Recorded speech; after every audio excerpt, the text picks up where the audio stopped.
കുടിക്കാൻ ഉപയോഗിക്കുന്ന വെള്ളത്തിൽ നായയെ കൊന്ന് കെട്ടിത്തൂക്കിയതായി പരാതി. ഇടുക്കി അടിമാലി കുരിശുപാറയിലാണ് സംഭവം. കുടിവെള്ളത്തിന് ഉപയോഗിക്കുന്ന കിണറ്റിനുള്ളിൽ നായയുടെ മൃതദേഹം കണ്ടെത്തിയതോടെയാണ് വീട്ടുകാർ വിവരമറിയുന്നത്.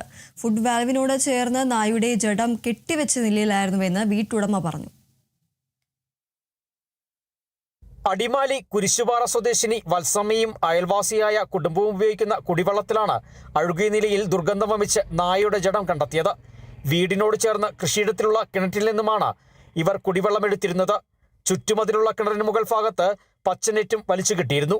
വെള്ളത്തിന് അസഹനീയമായ ദുർഗന്ധം അനുഭവപ്പെട്ടതിനെ തുടർന്ന് കഴിഞ്ഞ ഞായറാഴ്ച രാത്രിയിൽ നടത്തിയ പരിശോധനയിലാണ് കിണറ്റിനുള്ളിൽ നായയുടെ ജഡം കണ്ടെത്തിയത്. ഫുഡ് വാൽവിനോട് ചേർന്ന് നായയുടെ ജഡം കെട്ടിവെച്ച നിലയിലായിരുന്നുവെന്ന് വീട്ടമ്മയായ വത്സമ്മ പറഞ്ഞു. വെള്ളം ഞങ്ങൾ കുടിച്ചോണ്ടെങ്കിൽ വെള്ളത്തിന് മണവും ചൊവയായിരുന്നു. ചൊവ കഴിഞ്ഞ് ആദ്യം ഒന്നും നോക്കിയില്ല. അത് കഴിഞ്ഞ് കിണറ്റിൽ പോയി നോക്കിക്കഴിഞ്ഞപ്പോഴത്തേന് പട്ടി ചത്ത് പൊങ്ങിക്കിടക്കുന്നുണ്ട്.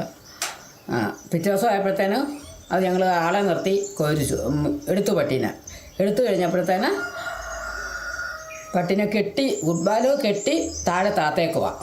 എന്തായാലും ഒരു 5-8 ദിവസം കുടിച്ചെന്നായിരുന്നു. നമുക്കറിയത്തില്ല ദിവസം എത്രയായിരുന്നു. മണം 2 ദിവസം കൊണ്ട് ചെറുതായിട്ടുണ്ടായിരുന്നു. ചെറുതിൻ്റെ മണമായിരിക്കും എന്ന് നമ്മൾ ഓർത്തു.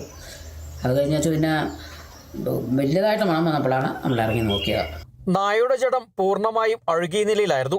ഈ വെള്ളം കുടുംബങ്ങൾ ഏതാനും ദിവസങ്ങൾ ഉപയോഗിക്കുകയും ചെയ്തു.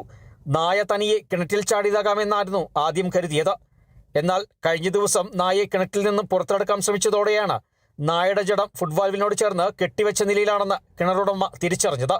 ഇതോടെ വത്സമ്മ അടിമാലി പോലീസിൽ പരാതി നൽകി. സംഭവത്തിൽ പോലീസ് അന്വേഷണം ആരംഭിച്ചതായാണ് വിവരം.